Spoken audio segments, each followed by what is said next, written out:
انہوں نے پاکستان تحریک انصاف کے حوالے سے کہا کہ یہ انتشاری گروہ ہے اور کہا کہ یہ تخریب کار ہیں، یہ پاکستان تحریک انصاف نہیں ہے بلکہ تخریب انصاف ہے، اور انہوں نے کہا کہ ہمیں چاہیے کہ ہم ان کے ہاتھ توڑ دیں۔ وہاں پر سپاہ سالار جنرل عاصم منیر صاحب بھی موجود تھے، ان کی موجودگی میں وہاں پر فاتح خوانی بھی کروائی گئی۔ ان چار جو شہید رینجرز کے 3 اور ایک پولیس کے اہلکار ہیں ان کے لیے، اور ساتھ ہی پاکستان تحریک انصاف کے وہ جو لیسر چلڈرن آف گاڈ شہری ہیں جن کو ریاست نے نہ صرف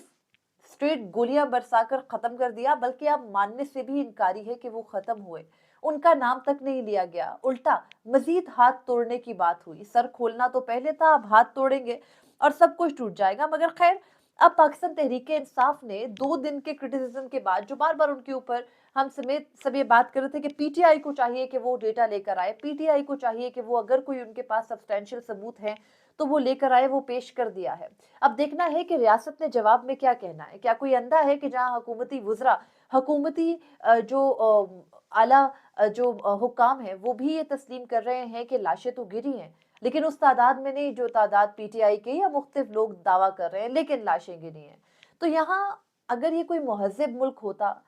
چلیں اگر یہ کوئی تھرڈ ورلڈ کنٹری ہوتی، آپ ہی کے جو ایک حصہ جو آپ سے ٹوٹ کر الگ ہوا، اگر یہ وہ بھی ہوتا تو وہاں بھی ایک لاش کے اوپر، یعنی بنگلہ دیش میں بھی ایک لاش پر انقلاب برپا ہو گیا تھا، لیکن آپ کے ملک میں درجنوں لاشیں روزانہ کے حساب سے گرتی ہیں اور آپ کے اعلیٰ حکام کے سروں پر جو تک نہیں رینگتی۔ میں نہیں کہہ رہی کہ یہ پاکستان تحریک انصاف کی فیور میں بات ہے، میں بات کر رہی ہوں ریاست پاکستان کے شہریوں کی۔ کیا آپ امیجن کر سکتے ہیں کہ آپ کا بچہ، آپ کا کوئی بھائی بہن، آپ کا کوئی بھانجا بھتیجا جو آپ کے دل کے بہت قریب ہو، اس کو اس طرح سے وہ باہر جائے، وہ کہے اس نے احتجاج کرنا ہے، بھلے وہ کسی بھی وجہ سے ہو، یا وہ وہاں سے گزر رہا ہو اور سامنے سے اسٹریٹ فائر ہو رہے ہو اور وہ اسٹریٹ فائر یا کراس فائر کے بیچ میں نشانہ بن کے موقع پر شہید ہو جائے، ہو تو جائے، چلے شہادت بھی نہیں کہیں، اس کی وفات ہو جائے، وہ جاں بحق ہو جائے، ہلاک ہو جائے، لیکن اس کے بعد اس کا خون تسلیم نہ کرے وہ شخص جس نے اسے مارا، پھر وہ جس اسپتال میں لے کے جائے اس اسپتال کے لوگ آپ کو بلا کر دکھائیں کہ یہ آپ کا پیارا، اور اس کے بعد وہ کہے کہ نہیں یہ ہمارے پاس نہیں ہے، لاشیں غائب کر دی جائیں، اور اگر لاشیں دی جائیں تو اس شرط کے اوپر، اس حلف نامے کو دستخط کروا کر کہ یہ کسی ایکسیڈنٹ میں مارا گیا، یہ ہم نے نہیں مارا، خبردار جو قتل کا دعویٰ لے کر آئے ہمارے سامنے۔ کیا آپ امیجن بھی کر سکتے ہیں؟ تو یہ ہر شخص کو سوچنے کی ضرورت ہے۔ بات یہ نہیں ہے کہ ریاست پاکستان اس وقت اون نہیں کری، بات یہ ہے کہ اگر وہ ڈس اون کر رہے ہیں تو ڈس اون کرتے ہوئے بھی جو ثبوت موجود ہیں ان کو بھی تو کاؤنٹر کیجئے۔ آپ صحافیوں کے اوپر جو جا کر ان اسپتالوں کے اندر جن کا تعلق بین الاقوامی میڈیا سے نہیں ہے اور جن کے اوپر آپ بلا شبہ ہاتھ ڈال سکتے ہیں کیونکہ بھی وہ ریاست پاکستان کے کیڑے مکوڑے ہیں، اب تو شہری نہیں کہوں گی میں، تو ان کیڑوں مکوڑوں کے اوپر آپ نشے کے اور دیگر جو آئس کی برآمدگی اور ایس ایم جیز کی برآمدگی کے مقدمات ڈال دیتے ہیں اور پھر ان مقدمات میں سے کچھ نہیں نکلتا۔ شاکر اوان جو کہ لاہور سے ایک صحافی ہیں، سینئر کورٹ رپورٹر ہیں لاہور ہائی کورٹ کے، اور ان کو ہم ٹی وی سے بھی نکال دیا گیا تھا کیونکہ جو حکام بالا ہیں ان کو وہ پسند نہیں آ رہے تھے، تو ان کو نکال دیا گیا، اور اس کے بعد 2 دن ہو گئے شاکر محمود اوان اپنے رہائش گاہ سے مار پیٹ کے ساتھ اٹھائے گئے اور غائب ہیں، اپنے اہل خانہ کے سامنے اٹھائے گئے، ان کی والدہ کی مدیریت میں مقدمہ درج کیا گیا۔ آج لاہور ہائی کورٹ میں thanks to Lahore high court کے تمام تر جو رپورٹرز ہیں انہوں نے لاہور ہائی کورٹ میں یہ مدعا اٹھایا، اور لاہور ہائی کورٹ کے جسٹس طارق سلیم شیخ نے مقدمے کی سماعت کی۔ وہاں پر جو لاہور ہائی کورٹ کی جو ہائی کورٹ کی پریس ایسوسی ایشن ہے ان کے جو عہدیدار تھے محمد اشفاق ہیں جن کا تعلق دنیا ٹی وی سے ہے، انہوں نے بھی کیس رکھا، انہوں نے بتایا کہ کیسے شاکر کو گھر سے مارتے ہوئے اٹھایا گیا۔ انہوں نے کہا کہ کہیں سے لا دیجئے شاکر کو، جیسے آپ نے متی اللہ جان کے اوپر منشیات کا مقدمہ بنایا ہے، پولیس کو کہے منشیات کا مقدمہ ہی دے دے، کیونکہ کسی شخص کا غائب ہو جانا، کسی شخص کا لاپتہ ہو جانا اتنا تکلیف دہ عمل ہے کہ ان کے پیچھے کھڑے، چاہے وہ ان کے دوست ہوں، چاہے وہ ان کے کولیگز ہوں، چاہے وہ ان کے اہل خانہ ہوں، ماں باپ ہوں، فیملی ہو، بچے ہوں، بیگم ہوں، ان سب کے لیے یہ سہنا بہت مشکل ہوتا ہے۔ ہر لمحہ، ہر سیکنڈ ایک کرب کا عالم ہوتا ہے کہ پتہ نہیں وہ کہاں چلا گیا شخص، پتہ نہیں وہ ہمیں کیوں نہیں مل رہا۔ تو یہ ان کا کہنا تھا جج کو کہ آپ کائنڈلی ان سے کہیے کہ کوئی مقدمہ ہی بنا کر پیش کر دیں۔ اور اس کے بعد جو جج صاحب تھے انہوں نے آئی جی کو بھی طلب کیا، جو پنجاب پولیس ہے وہ اس کے حکام آلریڈی وہاں موجود تھے، آئی جی اسلام آباد میں ہونے کی وجہ سے عدالت میں پیش نہیں ہوئے، اور انہوں نے کہا کہ وہ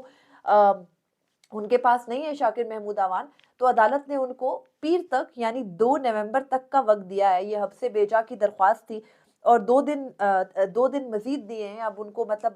2 دن کے بعد 4 دن ہو جائیں گے لاپتہ ہوئے پولیس کو کہ ان کو عدالت میں پیش کیا جائے۔ پولیس بازیاب کرا سکے گی یا نہیں، کیونکہ جن کے پاس صحافی جا رہے ہیں، جن کی ایما پر اٹھائے جا رہے ہیں، وہ پولیس سے بہت اوپر کی گیم ہے۔ خیر، یہ ایک مقدمہ ہوا اور شاکر محمود اعوان صاحب کے بارے میں بہت سے ہمارے صحافیوں کی بھی کوتاہی ہے کہ اس طرح سے وائڈ سپریڈ بات نہیں ہو رہی ہے، کیونکہ جو اسلام آباد میں جب کوئی صحافی، کیونکہ اسلام آباد شہر ایسا ہے، پھر یہاں کے صحافی کا جو صحافی برادری ہے وہ ساری ساتھ کھڑی ہوتی ہے، بہت جلدی چیزیں اٹھ جاتی ہیں، لیکن لاہور کے صحافیوں نے بھی شاکر محمود کے لیے آواز اٹھائی، لیکن مین سٹریم میڈیا کے اوپر ان کے بارے میں بات نہیں ہو رہی، کیونکہ وہ لاپتہ ہے، ان کے اوپر مقدمے کا اندراج نہیں ہے، اور معذرت کے ساتھ ہمارے مین سٹریم میڈیا کے اندر اتنی ہمت اب نہیں رہی کہ وہ وہاں سے آئی ہوئی خبروں کے بغیر کچھ اور چلا سکیں۔ تو شاکر اعوان صاحب کو کیونکہ وہاں سے منع کیا گیا ہے تو کچھ بھی چلایا نہیں جا رہا۔ دوسری جانب متی اللہ جان صاحب کا کیس ہے۔ متی اللہ جان ہمارے سینئر صحافی ہیں، ہمارے سینئر ہیں کورٹ میں، ان سے بہت کچھ سیکھنے کو، ان سے بہت کچھ جاننے کو ملتا ہے۔ ان کے ساتھ کام کر رہی ہوں ایک عرصے سے، ظاہر ہے ہم ایک ہی جگہ پر رپورٹ کرتے ہیں سپریم کورٹ میں۔ تو متی اللہ جان کو پہلے بھی اٹھایا گیا تھا، اور پرسوں رات وہ ان کو اٹھا لیا گیا پمز اسپتال میں، جب متی اللہ جان صاحب ان لاشوں کے حوالے سے جن کو ریاست نے بہت ہی نفاست کے ساتھ غائب کیا ہے، ان کے اوپر کچھ اپنی تحقیقات کر رہے تھے، تو ان کو وہاں سے اٹھا لیا گیا۔ سچ کی پاداش میں جب وہاں موجود تھے تو وہ ہضم نہیں ہو رہے تھے، ان کو اور ثاقب بشیر صاحب کو اٹھایا گیا۔ کل متی اللہ جان کو آئس اور ایس ایم جی کی برآمدگی اور نشے کی حالت میں ملنا، اور پولیس والے کے اوپر گاڑی چڑھا دینا، اور پولیس والے کے اوپر گن تان لینے کے مقدمے میں ملٹیپل دفعات لگا کے، اور سب سے بڑی جو اس ملک میں ایک مذاق بن کے رہ گئی ہے، 780 لگا کے ان کو جو خصوصی عدالت ہے اس میں پیش کیا گیا۔ خصوصی عدالت کے جج جو طاہر عباس سپرا ہیں، ان کے سامنے ان کو پیش کیا گیا، اور طاہر عباس سپرا صاحب کے جو ریمارکس تھے ان کی طرف میں جانا نہیں چاہتی، لیکن انہوں نے 2 روزہ ریمانڈ دیا۔ جو پروسیکیوٹر وہاں تھے، آپ نے ویڈیوز دیکھی ہوں گی، سوشل میڈیا پر وائرل ہے کہ ان پروسیکیوٹر صاحب کو چھپنے کی جگہ نہیں مل رہی تھی، ان کو پتہ نہیں تھا کہ ان کا پالا صحافیوں سے پڑ گیا ہے، اور وہ یہاں پر آ کے اس قسم کے جو غیر ذمہ دار بیانات اور غیر ذمہ دار طریقے سے دلائل ہیں، یہ کہہ کر کہ میں نے صحافی سے مزید آئس برآمد کرنی ہے۔ جو بھی بندہ متی اللہ جان صاحب کو دیکھتا اور جانتا ہے، اس کو معلوم ہے کہ وہ شخص اپنے کھانے پینے میں اتنا کانشیس ہے، سگریٹ یا کوئی بھی نشہ اتنی دور کی بات ہے کہ وہ نہیں کرتے، لیکن وہ شخص ان سے آئس برآمدگی اور ان کی پوری چین کی برآمدگی کی بات کر رہا تھا پروسیکیوٹر، اور اس کے بعد عدالت نے 2 روزہ ریمانڈ دیا۔ آج اسلام آباد ہائی کورٹ میں متی اللہ جان صاحب کے وکلا ایمان مزاری، ہادی علی وغیرہ نے ایک درخواست دائر کی متی اللہ جان صاحب کے مقدمے میں، کیونکہ ان کے اپنے بھائی بھی وکیل ہیں ہائی کورٹ سپریم کورٹ کے، اور اس کے علاوہ ان کے جو ہم سب کو پتا ہے کہ وہ ایک اچھی شہرت رکھتے ہیں، ایک عرصے سے کام کر رہے ہیں، ایک پروفیشنل صحافی ہیں۔ ان کے لیے اسلام آباد ہائی کورٹ بار کے جو صدر ہیں ریاست علی آزاد، وہ بھی کھڑے تھے، اور انہوں نے یہ کہہ کے کہ انہوں نے وہاں پر عدالت کو یہ بتایا کہ کس طرح سے بھونڈا مقدمہ ڈالا گیا، اور متی اللہ جان صاحب کے حوالے سے نہ صرف بین الاقوامی پارلیمنٹس کے اندر بات ہوئی، بلکہ تمام تر وہ ادارے جو کہ صحافتی واچ ڈاگس ہیں، وہ انہوں نے بھی آواز اٹھائی، ایک بڑا ہائی پروفائل مقدمہ بنا، اور اسی وجہ سے متی اللہ جان صاحب کو کسی بھی طرح کی بھونڈی ترین، جو ہم سب کو پتہ ہے کہ یہ ڈفرز ہیں اور یہ کچھ سیکھنا نہیں چاہتے، ان کی جانب سے ایک جو ایف آئی آر بنا کر ان کو پیش کیا گیا۔ اس کے بعد وہ ایف آئی آر، اور ان کا جو ایف آئی آر تو خیر نہیں، لیکن جسمانی ریمانڈ کو آج معطل کر دیا گیا ہے۔ لیکن وہ جو اسپیشل کورٹ کے جج جنہوں نے گزشتہ رات گئے 8 بجے پاکستان تحریک انصاف کے جو اٹھائے گئے پروٹیسٹر سے 8-9 بجے کے قریب، ان کا تو جو پہلی پیشی تھی وہ تو بیٹھ کر دی، لیکن وہ آج متی اللہ جان صاحب کے لیے اویلیبل نہیں تھے، اور کل صبح اب متی اللہ جان کی جو ضمانت کا مقدمہ ہے وہ سنیں گے، اور پھر موسٹ پروبیبلی، کیونکہ اب جسمانی ریمانڈ تو معطل کر دیا اسلام آباد ہائی کورٹ نے، اور میسیجنگ ایک آ چکی ہے چیف جسٹس عامر فاروق اور ارباب محمد طاہر کی عدالت سے کہ بھئی آپ نے صحافی کو کے اوپر ایک بے بنیاد ایف آئی آر بنائی ہے، تو اس کے بعد اب ان کو مطلب متی اللہ جان صاحب ایک جوڈیشل ریمانڈ پر تصور ہوں گے اور ضمانت کی اہلیت رکھتے ہیں، اور موسٹ پروبیبلی کل ضمانت ہو بھی جائے گی۔ لیکن اس جو ریاست ہے، اس سے کوئی خاص امید کم از کم مجھے تو نہیں ہے، اگر کسی کو ہے تو اس کو اپنا علاج کروانے کی ضرورت ہے، تو دیکھنا ہے کہ کل کیا ہوتا ہے۔